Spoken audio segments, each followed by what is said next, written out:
autre temps, autres mœurs. Ce dicton confirme clairement la manière de vivre des humains, en l'occurrence les femmes qui n'arrêtent pas de courir vers la mode, le luxe, l'amour de l'argent, le complexe. Ces mots cultivés par les femmes d'aujourd'hui ont finalement pris le pas sur le bon sens. Les belles vertus qui faisaient miroiter les femmes d'hier. Une différence qui se distingue quotidiennement et qui gangrène nos sociétés interpelle les organisations féminines qui doivent mettre en place les programmes d'éducation morale, sexuelle, sans oublier les familles qui doivent s'atteler à moraliser et à préparer les jeunes filles à la vie familiale, afin de permettre à la femme d'aujourd'hui de retrouver et de porter haut le rayonnement de la femme d'hier, respectueuse, soumise, laborieuse, ayant la notion de la pudeur. Oui, il y a une grande différence.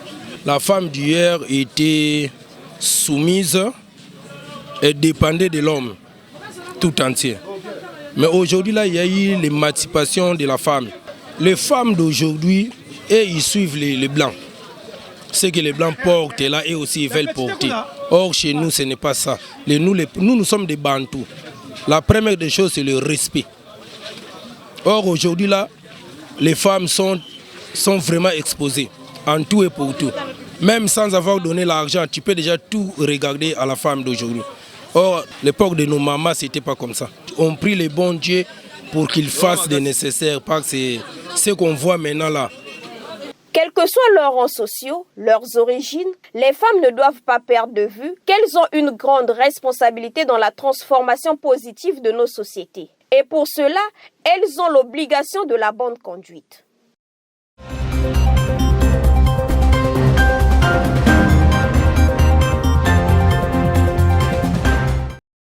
Apprendre à analyser, vérifier et partager l'information de manière responsable devient essentiel dans un monde saturé de contenu numérique. Chaque jour, nous sommes confrontés à une avalanche de messages, publications sur les réseaux sociaux, vidéos virales, articles en ligne, images et commentaires. Mais dans ce flot d'informations, toutes ne sont pas fiables. Certaines sont partielles, d'autres manipulées et certaines carrément fausses. Dans ce contexte, l'éducation aux médias et à l'information devient indispensable. Elle permet à chacun de développer des compétences pour comprendre, questionner et analyser les informations qu'il reçoit ou diffuse.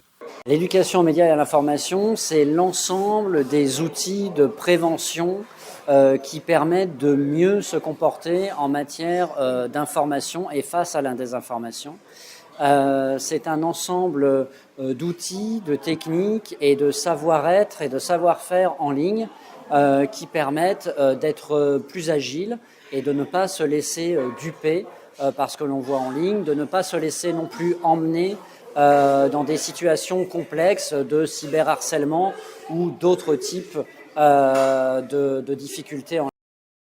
Dans un monde où l'information circule à une vitesse inédite et où la désinformation se propage facilement, l'éducation aux médias et à l'information est devenue une nécessité. Elle permet à chacun de développer un esprit critique, de vérifier les sources, d'analyser les contenus et de partager de manière responsable.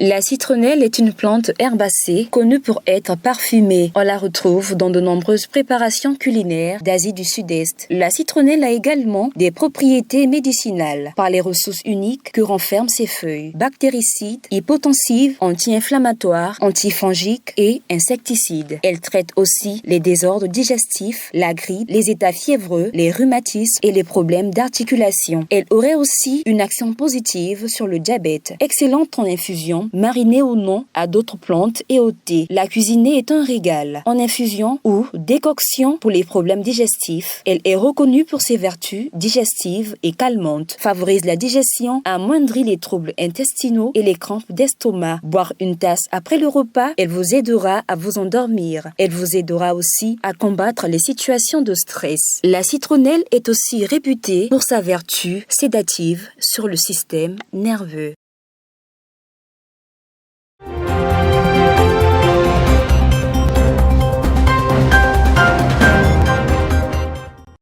Il y a eu parmi le peuple de faux prophètes, et il y en aura de même parmi vous de faux docteurs. qui introduiront des sectes pernicieuses et qui régneront le maître qui les a rachetés, attireront sur eux une ruine soudaine.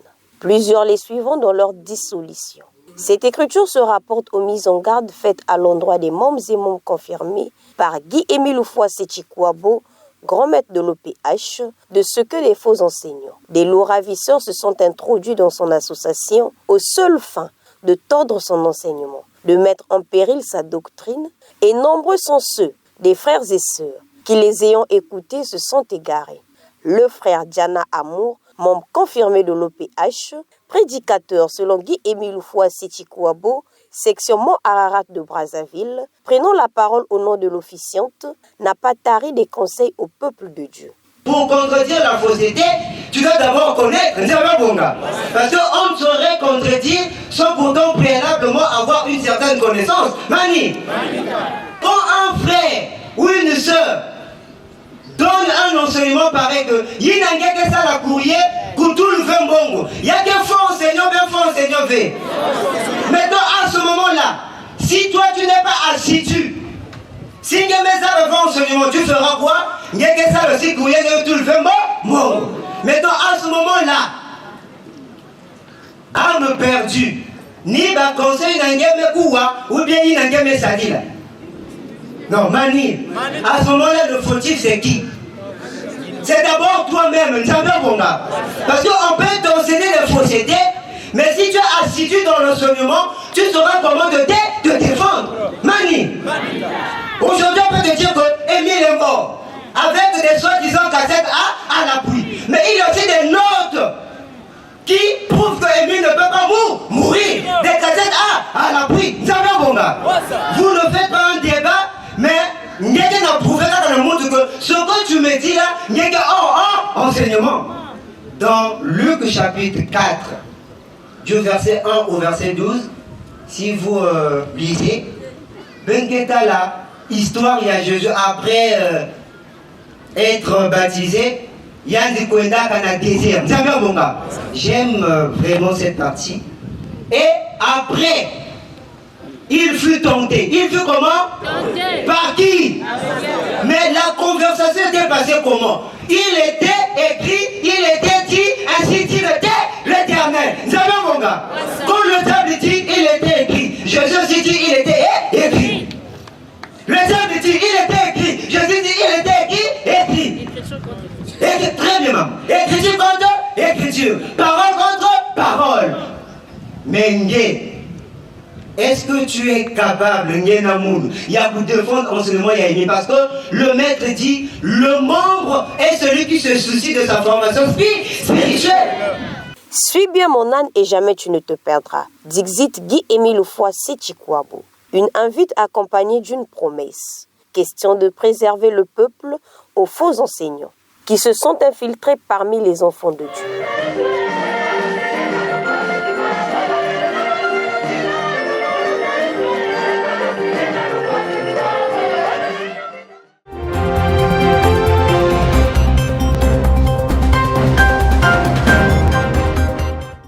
Toi, membre, toute la multitude, tout le monde t'observe, te regarde et tout le monde fait attention, extrêmement attention à ce que tu penses, à ce que tu dis, à ce que tu fais. On n'allume pas une lampe pour la mettre sous une table. Membre, tu es la lumière du monde. Que luise ta lumière devant les hommes afin qu'ils voient tes bonnes œuvres. Dixit Guy-Émile Oufouasséchi-Kouabo dans ses enseignements, notamment dans le document intitulé « Faut-il vous rappeler que ?» Le membre a le devoir de rappeler et non d'imposer. Il doit persuader, dissuader par l'exemple. Il doit être l'exemple vivant devant les hommes. Renchérit-il? Ces deux paragraphes supracités interpellent les membres de l'OPH aux bonnes œuvres, à être des modèles, à être non seulement des auditeurs de la parole de Dieu, des enseignements de l'OPH, mais d'être ceux qui les mettent en pratique. Il ne suffit pas d'être membre ou membre confirmé de l'OPH pour être agréable aux yeux de notre OPH ou d'aller loin dans son ministère. Encore, faut-il être un sincère membre de l'OPH, un membre sincère de l'OPH.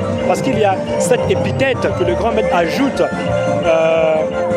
au grade de membre parle de membres, il y a les membres de l'EPH et les membres sincères de l'EPH. Le membre sincère de l'EPH, c'est celui-là qui suit méticuleusement les observations et ordonnances de notre OPH à la lettre. Et ce n'est qu'à ce titre que celui-ci ou celle-ci pourra vraiment aller loin dans son ministère, pourra être fidèle à l'EPH et pourra vraiment tenir, en dépit des vents et marées, en dépit des tentations qui sont la vie de l'homme, comme l'aura dit le grand maître de l'EPH dans Les méchants n'ont jamais de paix.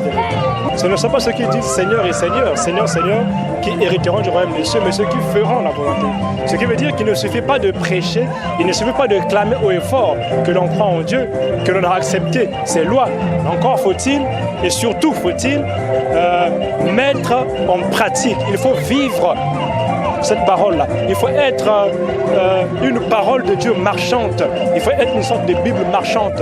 Il faut qu'en vous voyant, on voit en vous le reflet de la parole de Dieu.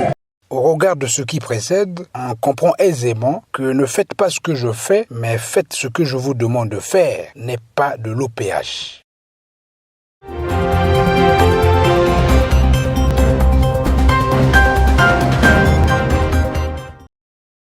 Sensibilisation imagée, page 48, premier paragraphe. Dieu veut que nous nous aimons les uns les autres. Aimez-vous les uns les autres comme Jésus vous a aimés. Jean 15, verset 12. 1 Jean 2, verset 10 à 11. 1 Jean 4, verset 12. La loi fondamentale qui régit le monde entier est la loi de l'amour. En elle seule, elle englobe tous les 10 commandements de Dieu que Moïse nous a laissés, après les avoir reçus directement de Dieu au sommet du mont Horeb. Exode 20, versets 1 à 17.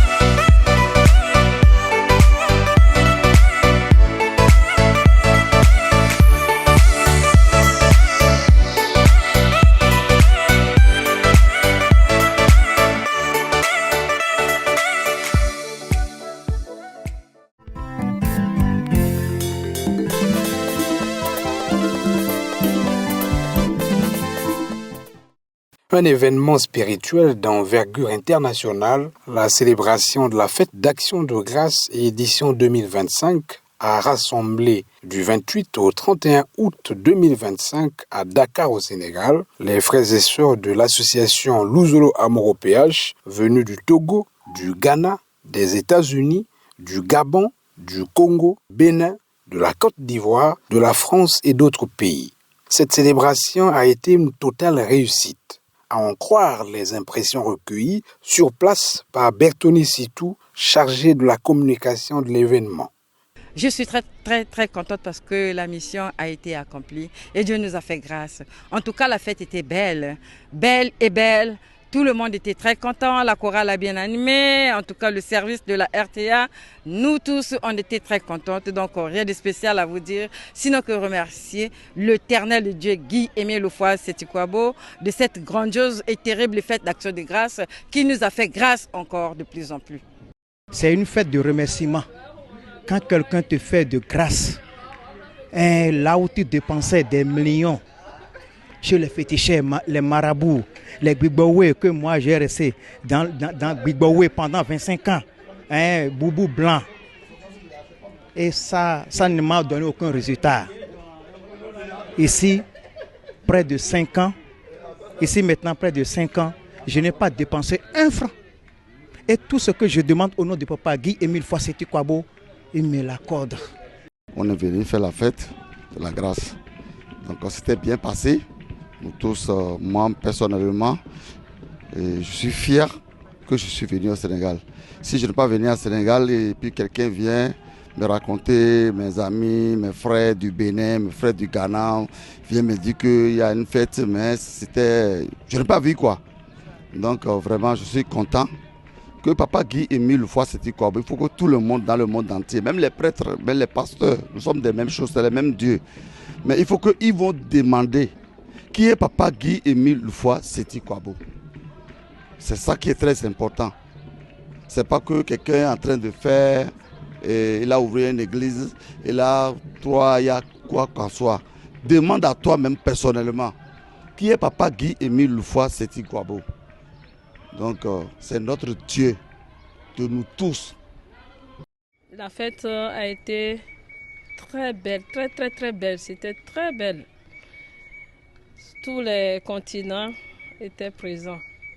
Nous étions très contents de la fête et tout s'était très bien passé avec les témoignages. Parce que c'est les témoignages qui vraiment redynamisent la foi.